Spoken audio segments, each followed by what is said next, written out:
এই semi conductor ইণ্ডাষ্ট্ৰীত থলুৱা যুৱক যুৱতীয়ে কাম কৰিব পাৰিবনে নাই কাৰণ এনেকুৱা ধৰণৰ ইণ্ডাষ্ট্ৰীৰ লগত অসমৰ পৰিচয় নাই আৰু আমি এনে কামত সফল হ'ব পাৰিম নে নাই টাটা ইলেক্ট্ৰনিক্সৰ এমডি ডক্টৰ ৰন্ধীৰ ঠাকুৰ ডাঙৰীয়াক এই বিষয়ে মই জনোৱাত তেখেতে মোক কৈছিলে যে আমি অসমৰ পৰা পুনে পুনে 1000 ছোৱালীক আমি লৈ যাম আৰু য'ত এনে ব্যৱস্থা চলি আছে তাতে আমি প্ৰশিক্ষণ দিম যাতে এই ইণ্ডাষ্ট্ৰীটো আৰম্ভ হোৱাত প্ৰথম কৰ্মচাৰী হিচাপে অসমীয়া যুৱক যুৱতীয়ে কাম কৰিব পাৰে আজি আপোনালোকে আমাৰ সৰু ফিল্মটোত দেখিছিলে যে যিমান ছোৱালীয়ে ওয়েলকাম টাটা টু আসাম বুলি কৈছে তেওঁলোকে হুচুৰত কাম কৰি আছে আৰু গোটেই কেইজনী অসমীয়া ছোৱালী আৰু যিদিনাখন এই জাগিৰোডত এই উদ্যোগ হ'ব তেওঁলোক অসমলৈ উভতি আহিব আৰু অসমত কৰ্ম উদ্যমিত এক নতুন যুৱ শক্তিৰ সৃষ্টিত তেওঁলোকে প্ৰেৰণাৰ স্ৰোত হিচাপে কাম কৰিব অসমত যদি তুমি এটাও ডাঙৰ উদ্যোগিক বিনিয়োগ আনিব পাৰা মই তোমাৰ কাৰ্যকালক সফল বুলি গণ্য কৰিম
ভাৰত চৰকাৰৰ সন্মানীয় প্ৰধানমন্ত্ৰী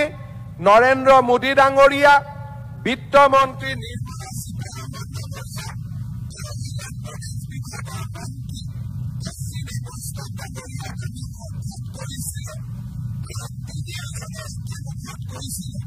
যে যদি টাটা এখোজ আগবাঢ়ি আহে আমি অসমৰ কাৰণে দুখোজ আগবাঢ়ি যাম আৰু অসমত আমি উদ্যোগীকৰণত সহায় কৰিম আজি মই অত্যন্ত গৌৰৱেৰে সৈতে আপোনালোকৰ মাজত থিয় হৈ মই এই আটাইবোৰ ব্যক্তিক মোৰ অন্তৰৰ গভীৰতম কোণৰ পৰা কৃতজ্ঞতা যাচিছো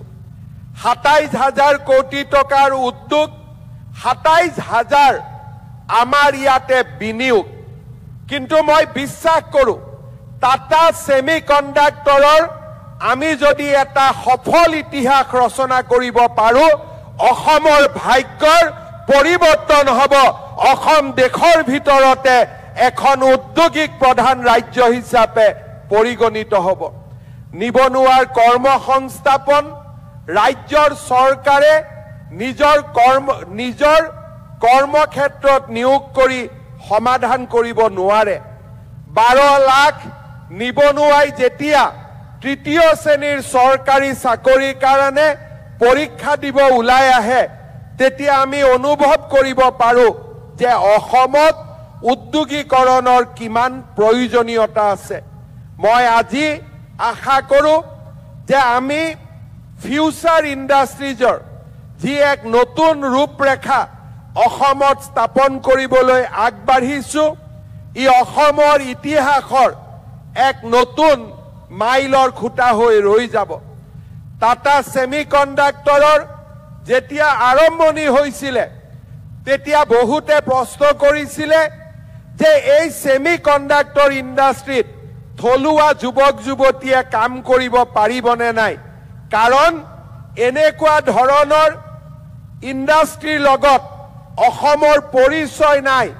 আৰু আমি এনে কামত সফল হ'ব পাৰিম নে নাই টাটা ইলেক্ট্ৰনিক্সৰ এমডি ডক্টৰ ৰন্ধীৰ ঠাকুৰ ডাঙৰীয়াক এই বিষয়ে মই জনোৱাত তেখেতে মোক কৈছিলে যে আমি অসমৰ পৰা পোনে পোনে 1000 ছোৱালীক আমি লৈ যাম আৰু য'ত এনে ব্যৱস্থা চলি আছে তাতে আমি প্ৰশিক্ষণ দিম যাতে এই ইণ্ডাষ্ট্ৰিটো আৰম্ভ হোৱাত প্ৰথম কৰ্মচাৰী হিচাপে অসমীয়া যুৱক যুৱতীয়ে কাম কৰিব পাৰে আজি আপোনালোকে আমাৰ সৰু ফিল্মটোত দেখিছিলে যে যিমান ছোৱালীয়ে ওয়েলকাম টাটা টু আসাম বুলি কৈছে তেওঁলোকে হুচুৰত কাম কৰি আছে আৰু গোটেই কেইজনী অসমীয়া ছোৱালী আৰু যিদিনাখন এই জাগিৰোডত এই উদ্যোগ হ'ব তেওঁলোক অসমলৈ উভতি আহিব আৰু অসমত কৰ্ম উদ্যমিত এক নতুন যুৱ শক্তিৰ সৃষ্টিত তেওঁলোকে প্ৰেৰণাৰ স্ৰোত হিচাপে কাম কৰিব শ্ৰদ্ধাৰ ৰাইজ এয়া অসমৰ বাবে এক সোণোৱালী দিন আমাৰ জীৱনকালত অসমৰ ইতিহাসৰ এনে সোণোৱালী ক্ষণৰ ইতিহাস হৈ থাকিব পৰাটো আমাৰ বাবে গৌৰৱৰ বিষয় পৰম পিতাৰ নেদেখা জনৰ আশীৰ্বাদ নহলে মহাপুৰুষ শ্ৰীমন্ত শংকৰদেৱৰ আশীৰ্বাদ নহলে আজি অসমে এনে এক সোণোৱালী ইতিহাসৰ সাক্ষী হ'ব নোৱাৰিলেহেঁতেন আমিও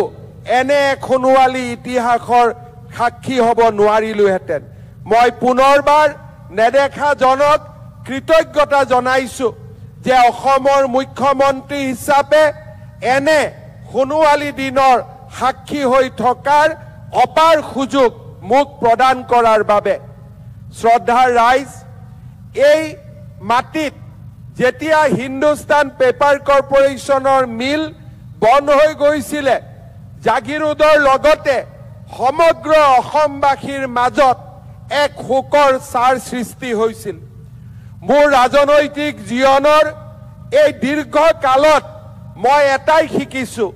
যে সৃষ্টি সংকটৰ পৰাই সম্ভৱ হয়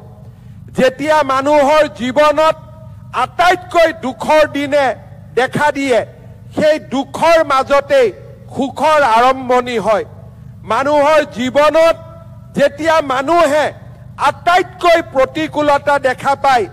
সেই প্ৰতিকূলতাৰ লগত যুঁজি মানুহে সৃষ্টি আৰু নতুন দিনৰ আৰম্ভণি কৰে জাগিৰোড পেপাৰ কলৰ সেই সংকটৰ সময়ত আমি নিৰাশ হোৱা নাছিলোঁ আমি বিশ্বাস কৰিছিলোঁ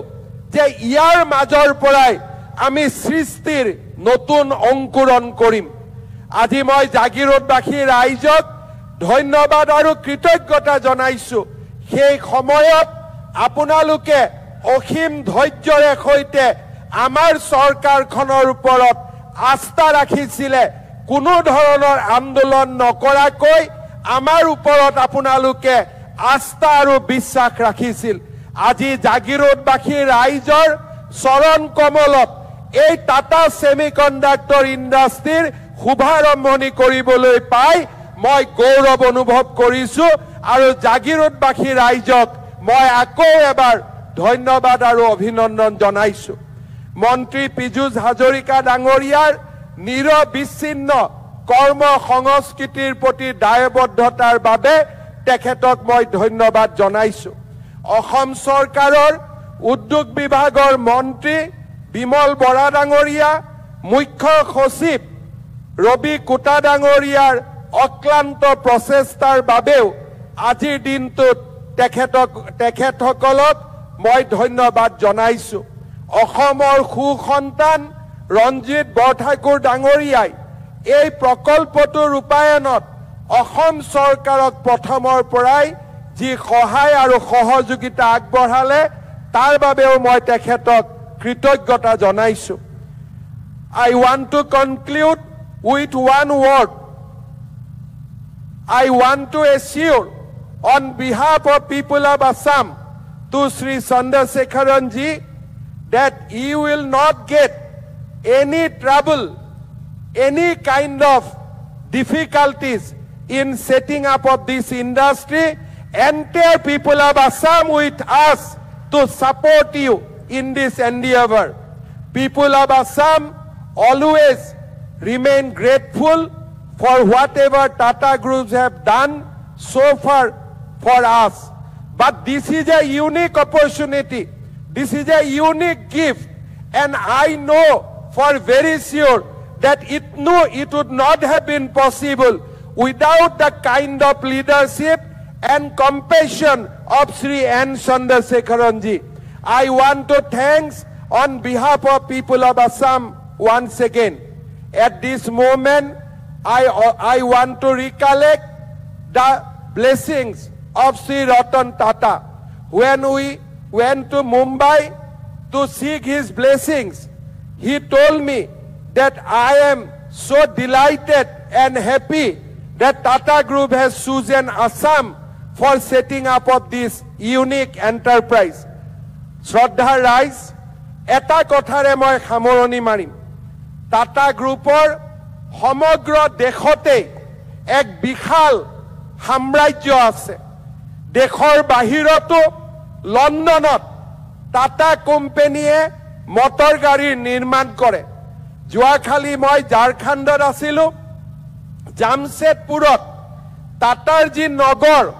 তাক নেদেখিলে কোনেও বিশ্বাস কৰিব নোৱাৰে। মাটিৰ অভাৱ নাছিল,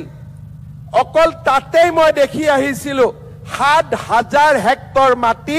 টাটা গ্ৰুপৰ লগত আছে। এই উদ্যোগ স্থাপন কৰাৰ বাবে ভাৰতৰ বিভিন্ন চুকে কোণে গৈ যিকোনো প্ৰদেশত টাটা গ্ৰুপে এই ইণ্ডাষ্ট্ৰী স্থাপন কৰিব পাৰিলেহেঁতেন। তেওঁলোক